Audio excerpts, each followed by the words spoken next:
Welcome to Lavanya's life style friends. ఎప్పట్లాగే ఈరోజు కూడా ఒక మంచి వీడియోతో మేము ముందుకు వచ్చేసానండి ఫ్రెండ్స్. ఇంకా ఈరోజు వీడియో ఏంటి అంటే ఆల్రెడీ సమ్మర్ హాలిడేస్ అయితే అయిపోయాయండి. ఇంకా పిల్లల స్కూల్స్ కూడా స్టార్ట్ అవుతున్నాయి. ఇంకా నేనైతే మా మమ్మీ వాళ్ళ ఇంటి నుంచి బ్యాక్ కూడా వచ్చేసాను అనమాట. ఇంకా నేనైతే సమ్మర్ హాలిడేస్ చాలా బాగా ఎంజాయ్ చేశానండి మా పిల్లలతో కలిసి. ఇంకా మీరందరూ కూడా సమ్మర్ వెకేషన్ చాలా బాగా ఎంజాయ్ చేశారని అనుకుంటున్నాను. ఇంకా నా లైఫ్ స్టైల్ రొటీన్లోకి నేను వెళ్ళిపోతున్నాను. సో ఇంకా ఈరోజు నా ఫస్ట్ వీడియో ఏంటి అంటే ఒక మంచి సౌత్ ఇండియన్ లంచ్ మెనూ మీకు చూపించాలనుకుంటున్నానండి. దానికోసం ఇక్కడ చూస్తున్నారు కదా, ఈరోజు ఇక్కడ ఈ థాలీలో మీకు పెట్టిన ఏవైతే ఉన్నాయో ఇదేనండి ఈరోజు ఒక మంచి లంచ్ అనమాట. సో హ్యాపీగా మనం ఇలాంటివి కిడ్స్ లంచ్ బాక్సెస్లో కూడా మనం పెట్టివ్వచ్చు. ఇక స్టార్ట్ చేసేద్దామండి ప్రొసీజర్. ఈరోజు ముందుగా టమాటో పప్పు ఎలా చేయాలో మీకు చూపిస్తానండి. ఫస్ట్ ఏం చేస్తున్నాను అంటే ఈ విధంగా టమాటోస్ని చక్కగా కడిగి ఈ విధంగా పెట్టుకున్నాను. టమాటోలు, అలాగే కొత్తిమీర, కరివేపాకు, పచ్చిమిరపకాయలు శుభ్రంగా ఒక 2-3 సార్లు వాష్ చేసిన తర్వాత వీటిని ఈ విధంగా ఫైన్గా చాప్ చేసుకున్నాను. గ్రీన్ చిల్లీస్ చూస్తున్నారు కదా, ఒక 7 గ్రీన్ చిల్లీస్ తీసుకున్నాను. అలాగే కరివేపాకు, టమాటాలు అయితే ఒక 6 తీసుకున్నానండి. ఇంకా నెక్స్ట్ గార్లిక్ క్లోవ్స్, అలాగే కొత్తిమీర సన్నగా ఇది కూడా నేను చాప్ చేసి పెట్టాను. చూసారు కదండి, ఈ విధంగా సిద్ధం చేసుకున్న తర్వాత ఇప్పుడు మీరు చూస్తున్నారు కదా, టమాటోస్ కూడా మనం ఎక్కువ తీసుకుంటే ఏంటంటే ఆ టమాటో ఫ్లేవర్ అనేది చాలా బాగుంటుంది. టమాటా పప్పు కాబట్టి సో ముఖ్యంగా ఒక 6 టమాటాలు తీసుకుంటే చాలా టేస్ట్ బాగుంటుంది. ఇవన్నీ కూడా నేను కుక్కర్లో వేసేస్తున్నానండి. ఫస్ట్ చూస్తున్నారు కదా, దాని తర్వాత సాల్ట్ వేసుకున్నాను, అలాగే పసుపు వేసుకున్నాను. ఈలోగా ఏం చేస్తున్నాను అంటే ఇక్కడ బెండకాయలు 2 ఆనియన్స్ ఉన్నాయి కదా, సో వీటిని కూడా చక్కగా వాష్ చేస్తున్నాను. ముందైతే ఇక్కడ ఆనియన్స్ నేను పీల్ చేసేసి తర్వాత వాటర్లో వేసానండి. ఈ విధంగా చేయడం వల్ల ఏమవుతుందంటే మనకి కళ్ళు అనేది మండవన్నమాట. సో ఆ విధంగా చక్కగా చూసారు కదా, ఇవన్నీ కూడా ఈ విధంగా పెట్టుకున్నాను. అయిపోయింది కదా, ఇప్పుడు వీటిని కూడా కట్ చేశాను. ఆనియన్స్, అలాగే ఒక 2 ఆనియన్స్ మీరు ఏవైతే చూసారో బెండకాయలు అవన్నీ కూడా కట్ చేసి పెట్టుకున్నాను.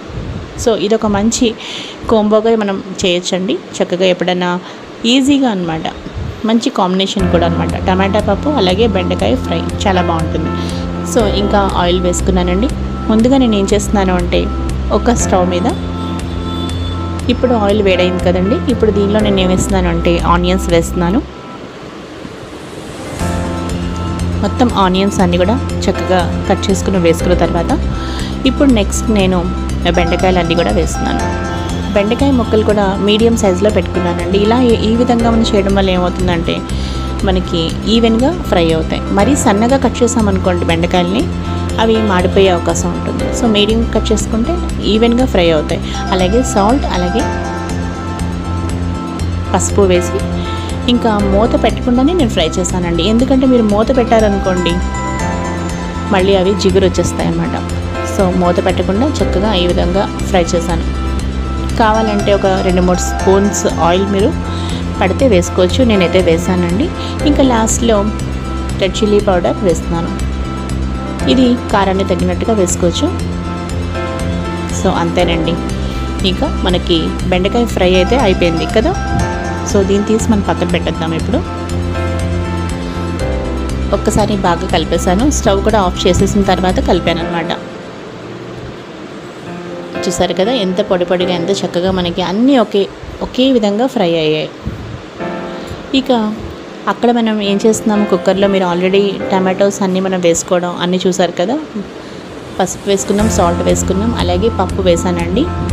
ఒకసారి కందిపప్పు బాగా 2-3 సార్లు వాష్ చేసి కందిపప్పు కూడా వేసేసాను. ఆ తర్వాత వాటర్ కరెక్ట్గా అడ్జస్ట్ చేసుకుని మనం వేసుకోవాలండి. మీరు మెజర్మెంట్స్ ఫాలో అయితే మాత్రం మీరు మీ మెజర్మెంట్స్ ప్రకారం వేసుకోండి. నేనైతే ఇలా చూసి నేను ఎస్టిమేషన్ ప్రకారం వేస్తూ ఉంటాను. సో నాకు అదే అలవాటు, నాకు మెజర్మెంట్స్ నేనైతే ఫాలో అవునండి.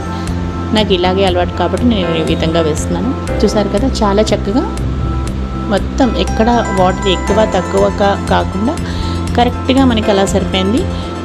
ఇంకా కుక్కర్ అయితే నాకు ఒక 4-5 విజిల్స్ వచ్చిన తర్వాత తీసిన తర్వాత మీకు నేను చూపిస్తున్నాను. చూసారు కదా ఈ విధంగా ఉంది. సో ఈ విధంగా ఎస్టిమేషన్ ప్రకారం నేను వేసుకున్నానండి.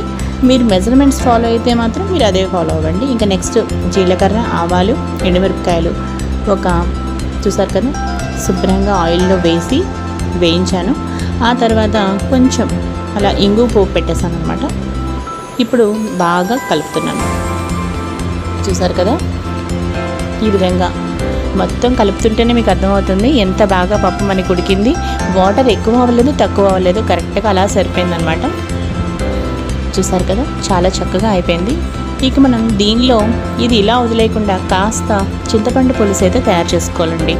ఎందుకంటే మనకి టమాటా ఫ్లేవర్ ఉంటుంది, బట్ పులుపు మీకు కావాలంటే చింతపండు వేసుకోవాల్సిందే. సో నేను చూసారు కదా కాస్త ఒక చిన్న గ్లాస్ వాటర్లో చింతపండు అయితే నేను నానబెట్టాను. తర్వాత దాన్ని గుజ్జు వేసేసాను. చూసారు కదా చాలా తక్కువ అనమాట. మరి ఎక్కువ నీళ్ళల్లో మనం చింతపండు వేసుకుంటే మనకి పప్పు పలుచగా అయిపోతుంది. సో మనకి చక్కగా టమాటా పప్పు చక్కగా రావాలి కాబట్టి కాస్త వాటర్లో వేసుకుని గుజ్జులా వేసుకుంటే సరిపోతుంది. అంతేనండి. చూసారు కదా ఎంతో రుచిగా మనకి టమాటా పప్పు అయితే రెడీ అయిపోయిందండి. ఇప్పుడు స్టవ్ మీద పెట్టి ఒక్కసారి నేను ఒక్క బాయిల్ వచ్చాక నేను ఇంకా స్టవ్ ఆఫ్ చేసేస్తాను. సో అయిపోయిందండి. ఇది ఏంటి అంటే పప్పు పులుసు కూడా పెట్టేశాను. పప్పు పులుసుకి ఏ విధంగా అంటే ఒక ఆనియన్, కాస్త కరివేపాకు, అంతేనండి. కాస్త ఉడికించిన పప్పుని కాస్త వాటర్లో వేసుకుని అంతేనండి ఆనియన్స్ వేసుకున్నాను. అలాగే పోపు పెట్టడం. సో సింపుల్గా పప్పు పులుసు ఆ విధంగా పెట్టేశాను. ఇంకా ఇదేనండి ఈరోజు బెండకాయ ఫ్రై, అలాగే టమాటో పప్పు పులుసు. పప్పు పులుసు యాక్చువల్గా విడిగా మీరు చూడాలనుకుంటే రెసిపీ కూడా నేను చేశాను, మీరు అది కూడా చూడొచ్చు. చాలా సింపుల్గా కాస్త పప్పు పులుసు, దానిలో కాస్త సాంబార్ పౌడర్ కూడా వేసుకున్నాను ఫ్లేవర్ కోసం. ఇంకా ఇదేనండి ఈరోజు వీడియో. ఇంత మంచి వెజ్ కాంబో చూసారు కదా. అలాగే ఇది నేను తయారు చేసుకున్న కొత్త ఆవకాయ అనమాట. ఇక ఈరోజు ఈ వీడియో ముగించే ముందు అమ్మ చెప్పిన ఒక మంచి మాట కూడా చెప్పి ఇంక ఈ వీడియో ముగించేస్తానండి. అమ్మ చెప్పిన మంచి మాట ఏంటి అంటే మన అమ్మ వాళ్ళ ఇంటి నుంచి వచ్చేటప్పుడు మనకి పసుపు కుంకుమ చలివిడి పెడుతూ ఉంటారు ఆనవాయితీగా. అలా పెట్టినప్పుడు ఆ చలివిడిని మనం తెచ్చుకుంటాం కదా. మొట్టమొదటిగా గడప ఉంటుంది కదా, మన ఇంటి గడపకి అక్కడ మనకి ఏదైతే పెట్టిన చలివిడి ఉంటుందో ఆ చిన్న ఉండ అనమాట.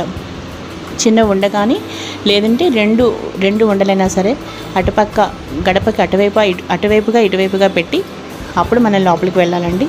గడప అడుగుతుందంట నువ్వు నా కోసం ఏం తీసుకొచ్చావు అని. సో ఆ చలివిడి అనేది తప్పకుండా గడప మీద పెట్టడం అనేది మన సాంప్రదాయం అనమాట. సో ఎవరైనా తెలియని వాళ్ళు ఉంటే తప్పకుండా ఫాలో అవ్వండి. నేనైతే ఎప్పుడూ ఫాలో అయ్యేది మీకు చెప్తున్నాను, ఎందుకో ఈసారి చెప్పాలనిపించింది. ఇంకా ఇదేనండి ఈరోజు వీడియో. ఇక మా అమ్మ చెప్పిన మంచి మాట కూడా మీ అందరికీ బాగా నచ్చితే తప్పకుండా మీరు కూడా ఫాలో అవ్వండి. ఇక మరో మంచి వీడియోతో కలుస్తాను.